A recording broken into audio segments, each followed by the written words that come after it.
Hello and welcome again to another program of Searching for Answers, a program designed to help you, the listener, as well as all of us here on the panel, to better understand the Bible.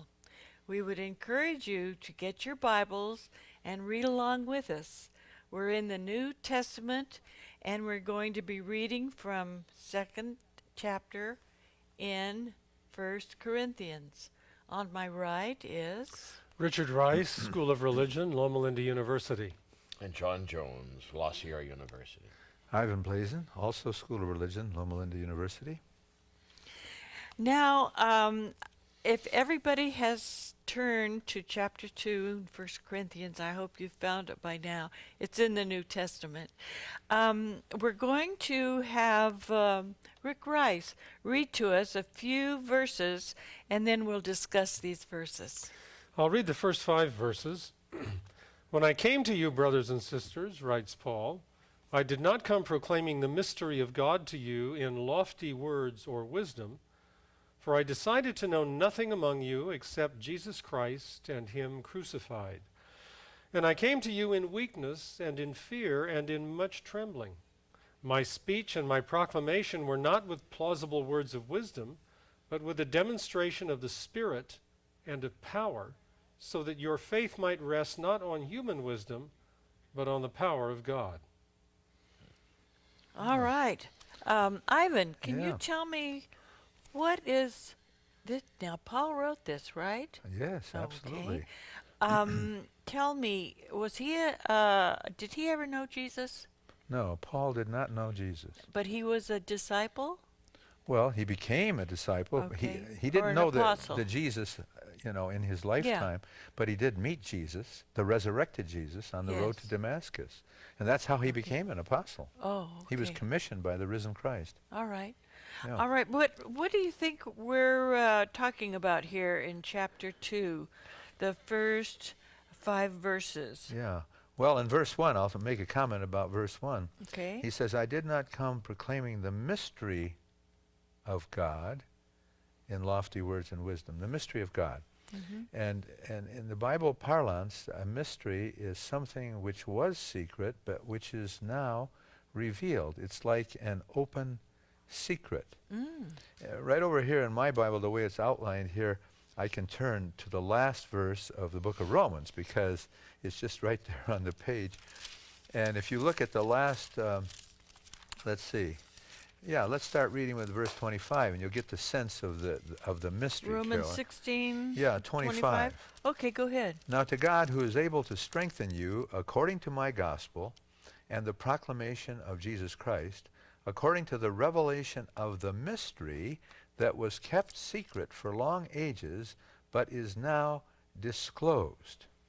So there was something that people did not understand and they did not know, but the gospel reveals it. And this chapter is going to, 2 of Corinthians, will say something about that. All right. It's That's a good point. It's going to tell us Yes. about it. He's going to talk about something that was kept secret for Right. a while. One thing you know from that is that his gospel, he's saying, is not something he conjured up. It's something that comes to him that no one could have known had Christ not revealed it to him. Now, I'm wondering, Ivan and John, if Paul isn't using a word or a way of talking about the gospel that would have had a lot of impact with these Greek readers or listeners, because there were mystery religions, Right. along with sort of the classical rituals that a society went through. And these mystery religions were for people who were kind of marginalized and needed special access to a source of salvation. And the secret was very carefully guarded. So it was kind of an inside track that you had to be an initiate to find out what it was. And so here's Paul's using that word and saying, I'm going to give you the secret of salvation. Okay, it's here. Good, This is God's mystery. Does that make sense? Oh, that makes a lot of sense. He would go on the television program, I've got a secret. Yes. He would say- Yes, that's right. But it's no longer a secret. You can all know what it is. I want you Yes. all to know. Well, It's the well, gospel, in really. in Paul's time, Do you know where there are a lot of different religions, a lot of people that believe differently, or was it mostly that they were agnostic or idol worshippers, or what? Does anybody have any light on that? Well, Well, Rick there- just spoke of mystery religions around, and there were other philosophies at the time. Stoicism was a philosophy. Okay. Paul came from a town, Tarsus, that was the home of Stoicism. Yeah. And then there were the Epicureans, Okay. and we have that word today in our English language. You know, an Epicurean is someone who's interested in foods and the delight of it all, and so on. Oh, okay. Yeah.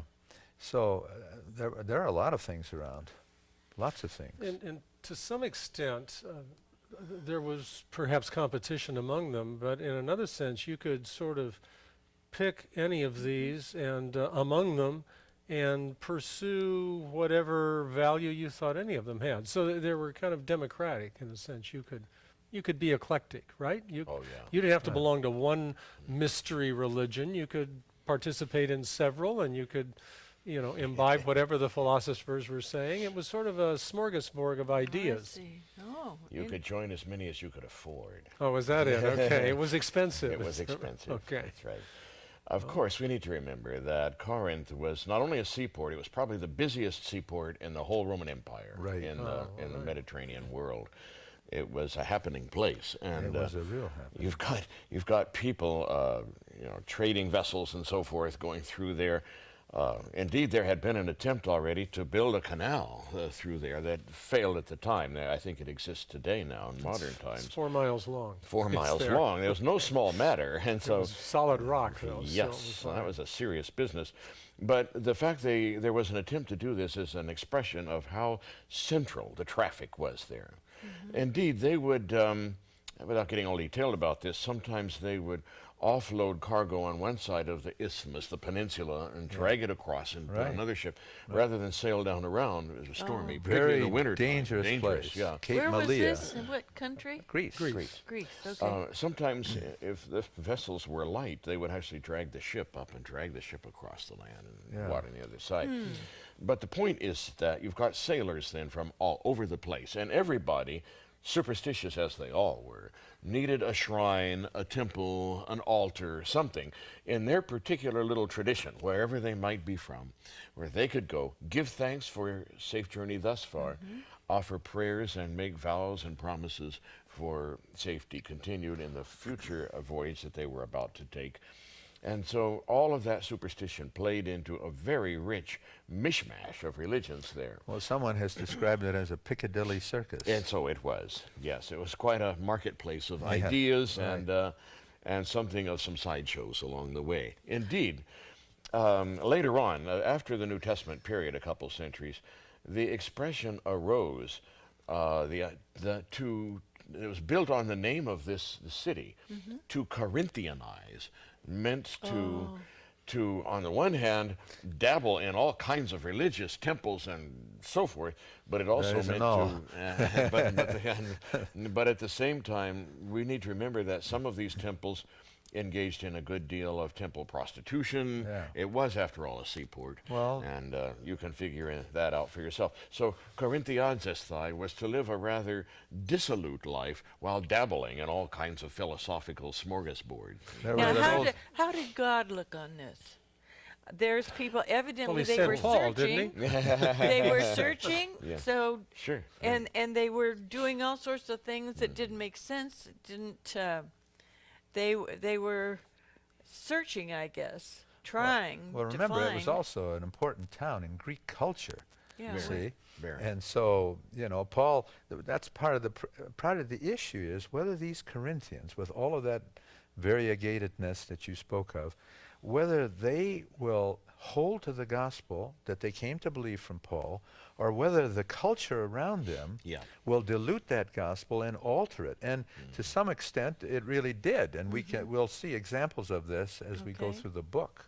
All right. Well, it was quite a city. As John was talking, I was thinking of another statement I've heard that they said, not for every man is Yeah. a trip to Corinth. Yes. I mean, Not you everyone just- can afford a trip. Okay, it's very expensive. And you could lose Okay. Not only your money, but your health. There Yes, was something well, called okay. the seaport sickness that you could get if you were not careful, and how Oh, you yeah, Okay. syphilis conduct or yourself something. there, and you Yeah. can figure that Well, out I for was yourself. I was thinking of some cities not too far from us, but we won't go into that. Okay, as a Okay. modern counterpart. Shall we Decorum. continue on? Yeah, well, but you got some things here because Paul, he says, when I came with this mystery, which is going to be revealed, I didn't come with lofty words of wisdom. Verse 2, I decided to know nothing among you but Jesus Christ and him crucified. Yeah. And so, that was the center of his message. It was the cross, which was a very strange notion to the Greeks. Okay, verse 6. We do, however, speak a message of wisdom among the mature, but not the wisdom of this age or the rulers of this age who are coming to nothing. What does that verse 6 tell us? Well, these rulers are not just the earthly rulers. These are the rulers that stand, the spiritual powers, I think, Yeah. that stand behind the earthly scene. And so these rulers, they didn't understand something, and that was how salvation would occur. And that's what this whole paragraph that you started to speak of here, Okay, Carolyn. chapter 7. Would Chapter you read that? Verse 7. Yeah, verse 7 of chapter That 2. expression, rulers of this age, you can translate it rulers of this world or this Yeah, whatever right. era, is an expression that really means the spooks of the air and of the water and of the storms, and all these superstitious people were kind of enthralled to. Right. So this is an important expression here. Well, may I just say a word on By that? all means. And that is that in Paul's theology, there are two ages of history. Yeah. Wasn't always the case. In the Old Testament, you have history just as a Yeah. kind of line, and God acts in it and so on. And then you have kind of a division in the line at the prophets, because there's a sort of a before and after. When you get the judgment right there, then there's a before and an after. But then it comes to be, the kingdom of God didn't come. And so the apocalyptic writers said, well, there's a reason. There are two ages. There's the present evil age. It's just sliding downhill, and when it gets to the worst spot, darkest spot, then the kingdom of God will come crashing into history, like, let's say, that stone in Daniel 2, Yes. hitting, and it will just alter everything, and then there will be the age to come. Of course, there will have been the judgment, the resurrection, and so on. So the rulers of this age, he means the rulers of this evil age. Yeah. That's what he's saying. Yeah. So now we have this contrast that he's already set up in the first 5, 6 verses. 7 picks it up and spins it out further. Rather, he says, but we speak God's wisdom, secret and hidden, which God decreed before the ages for our glory. None of the rulers of this age understood this. If they had, they wouldn't have crucified the Lord of glory. But rather, he says, verse 9, as it is written, what no eye has seen, here's the mystery now, what no eye has seen, nor ear heard, nor the human heart conceived, what God has prepared for those who love him. These things God has revealed to us through the Spirit. And we can pause there and pick it up. Yeah. Well, that's very important verses you're reading there, because It's a mouthful. yes, it is, because evidently not everybody knew about Christ's crucifixion. Oh, no. And not a at lot all. of this they didn't understand. And it seems to me from reading this, and Rick, maybe I'm wrong, that God feels that it's time to reveal more of himself and why he came and was crucified. That's right. When I first became an Adventist, this verse, and you'll be acquainted, I think, with this verse here was used to say that we don't know fully what heaven will be like. No eye has seen it, no ear has heard it, and no human heart has really conceived it, understood it, and all that. But actually, this doesn't refer to what we don't know, but what we couldn't know, but now do know, because the mystery has been revealed. We know what God has done for us. Yeah. Well, it's interesting how he is highlighting the, in some ways, the strangeness of this mystery. It's like saying, what I'm going to tell you nobody's ever told you. It's completely different. Yes. It's not going to complement your way of looking at things. It's not going to be like the other mysteries you've heard. It's going to be radically different. And I suppose in some ways that reflects the revolutionary impact that Paul's perspective on Christ had, because here he opposed him, and then with the revelation of that conversion, it was not just a change of attitude or heart, it was a change in his whole way of looking at reality. Yes. So I think he's setting this up for the Corinthians are going to be on the edge of their seat. Just what is this mystery, you know? That's And right. what has God done for us? Well, and he says something about what the center of it is in verse 2. I've decided to know nothing but Christ crucified. And that, of course, as he said in chapter 1, was foolishness to the Greeks, you know, talking about the cross and the way Christians might. That was foolishness. I mean, it didn't fit anything. I mean, the idea of God becoming involved with history, I mean, really in history, and taking on flesh in the real, not just in the mythical sense. That was foolishness. And to the Greek Jews, of course, it was something that tripped them up. They didn't understand the cross, or they didn't like the idea of the cross that the Christians would No proclaim. culture in this world does. The cross cuts across every culture without exception. Doesn't make any sense to any society on earth. And so That God's messenger should be Yeah. executed in this way. that's, in a way, that's the universalism of the gospel. It's universally offensive in a way. I see. Yeah. Well, If you- I've wondered if there's anything like an equivalent would be something like saying God's special agent of salvation is on death row at San Right. Quentin. Yeah. I mean, Yeah. people would say, "You got to be kidding!" I mean, it just makes no sense. It doesn't right. fit within any category of what we expect. It was the cross was an implement of Rome's power, and it's like unbelievable to say that someone crucified by Rome is actually the Lord.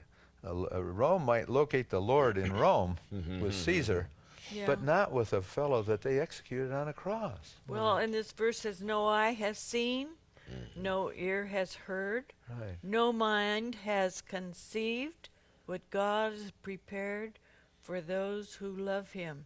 And verse 10, but God has revealed it to us by his Spirit. The Spirit searches all things, even the deep things of God. Now, what is the Spirit?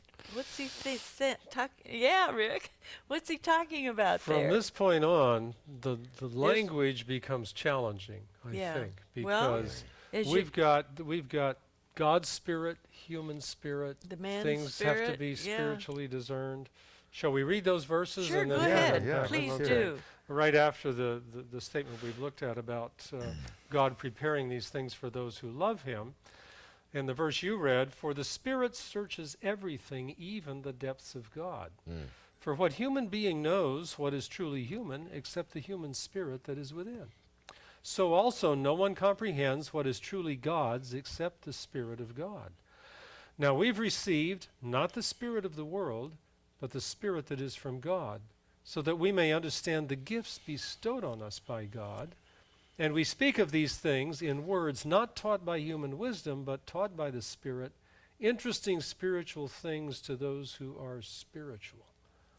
Wow. Spiritual. That is What challenging. Is this? It is. What is this saying?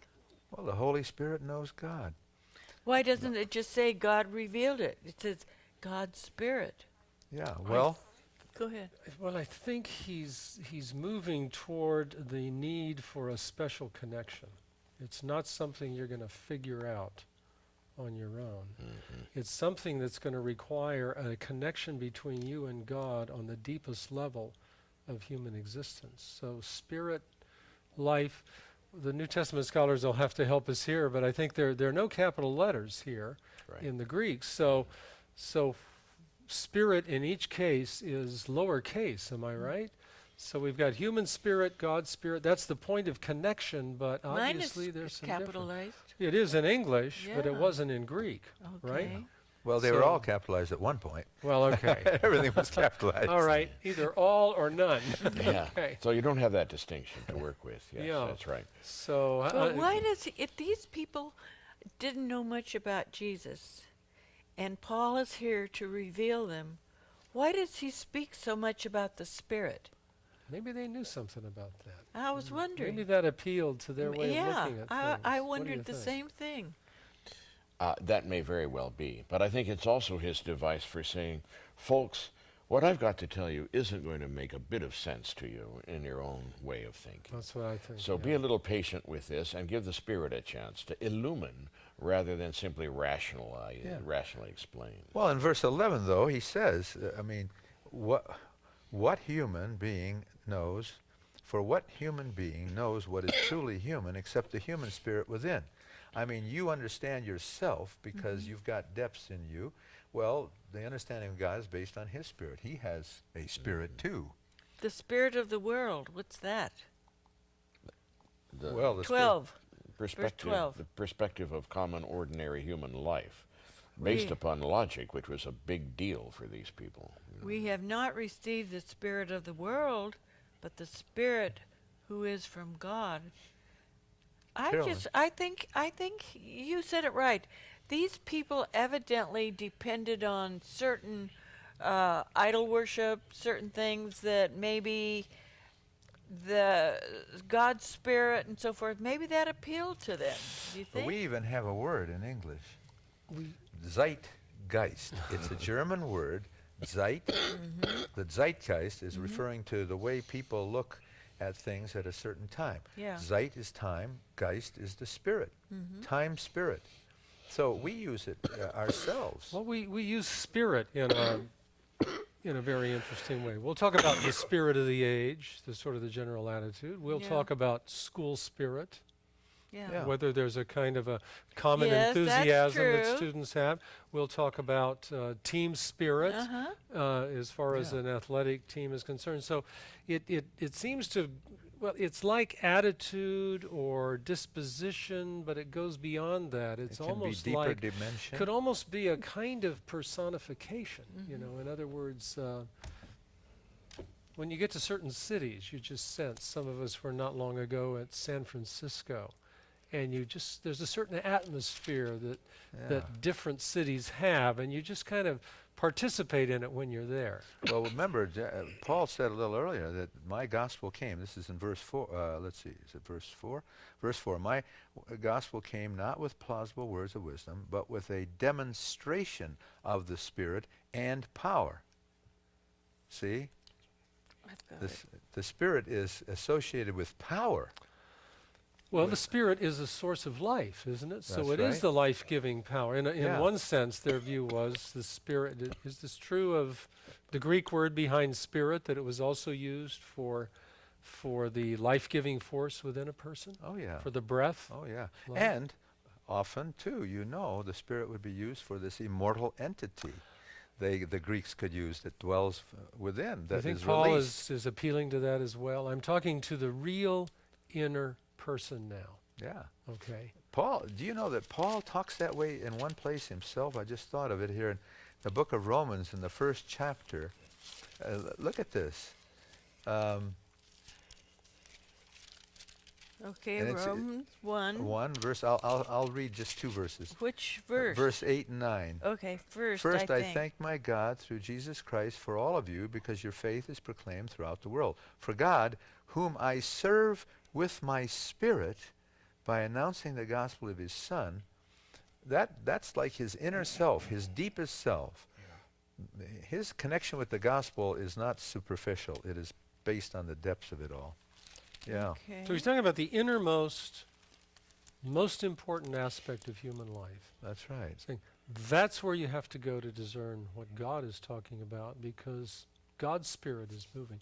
Now, we theologically identify the work of the Spirit as distinct from the creative work of the Father, the saving work of the Son, to the sanctifying work. That's the way in which these different members of of the Trinity are described, although they go on to say all of God is involved in every act of God, but that's a little more complicated. Yeah. But the idea generally is that the work of the Spirit is to animate and enliven human life. And when it comes to sanctification, that's the special work of the Spirit, an internal transformation, a life-giving power that delivers us from, well, the contrast in Paul to spirit is flesh, and we'll get to that word before too long. So instead of just living according to the world and its expectations, a kind of conventional life, Well, an empowering influence Divine comes empowerment. from God. yeah. Well, you Divine remember empowerment. the creation of Adam. Here's this Adam, this clay figure, so to speak, in Genesis 2, and God goes, to give you a picture, and blows into his nostrils the breath of life, and Adam becomes a living being. So the Spirit is an animator. It is power. That's right. It's many things, as you were indicating. Well, this is it. It has a broad range of meaning. That's right. Okay, we have about a minute left. And since we're talking about Adam, what day was he created? Friday? Well, that's what we think. Okay, how could he name all the animals and do all the things he did and get lonesome and bring Eve along in one day? It's a busy day. Have you ever thought of that? I have now, that's for sure. You're pointing it out. Okay. All right. Well, there's lots of things in the Bible that we don't know the answers to, but that doesn't mean we shouldn't keep studying, and we do.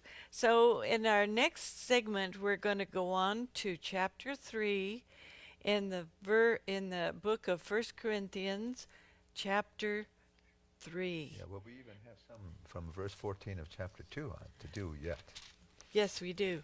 So join us at that time. I'm Carolyn Thompson for Searching for Answers.